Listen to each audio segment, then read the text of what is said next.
Many thanks for staying with us on the newsroom.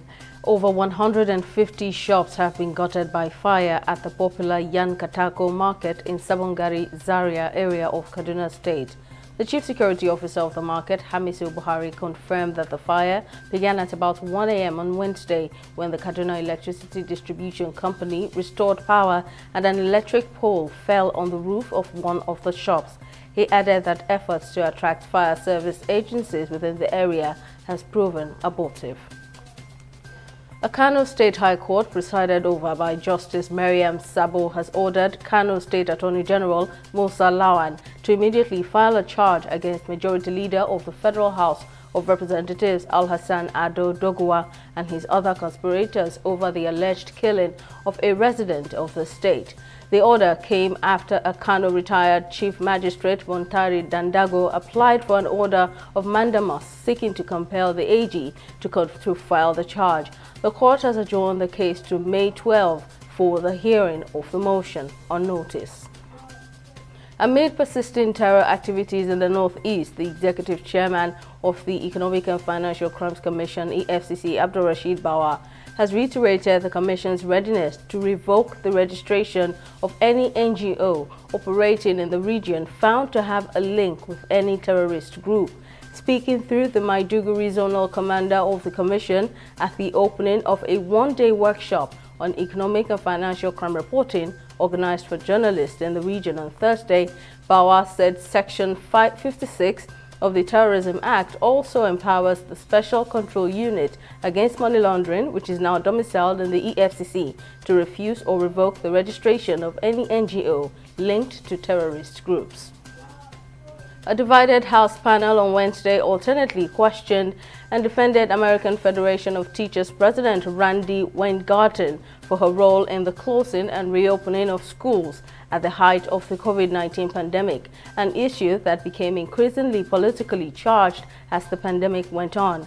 In the 3 years since the onset of COVID-19, the widespread school closures, motivated by a desire to protect public health as the virus was spreading, have been re-examined for how they are connected to educational, social, and emotional declines across the country. In a move for investment to boost domestic supplies and exports, the Nigerian National Petroleum Corporation Limited has signed a memorandum of understanding with Norway's Golar LNG to build a floating liquefied natural gas plant in the country. The NNPCL disclosed this on Twitter that the MOU was signed by NNPC Chief Executive Mele Kyari and Golar CEO Carl Frederick Stobo in Abuja. Golar has in the past indicated plans to set up a power project in Nigeria that could use one of its vessels to import LNG. One of Kenya's highest profile pastors and head of the New Life Prayer Center and Church, Ezekiel Odero, would face charges over the mass killing of his followers just days after the discovery of dozens of bodies linked to another church. According to the nation's interior minister, over 100 people who were holed up at the premises of the said church have been evacuated and will be required to record statements while the said church has been shut down. Odero's arrest comes on the heels of an ongoing investigation into Paul Mackenzie Nthengi, the cult leader accused of the deaths of 98 people linked to his church. In sports, Borussia Dortmund have 5 more steps to take to lift their first Bundesliga title in 11 years, coach Edin Terzic said on Thursday, with his team ready for the season's crunch period.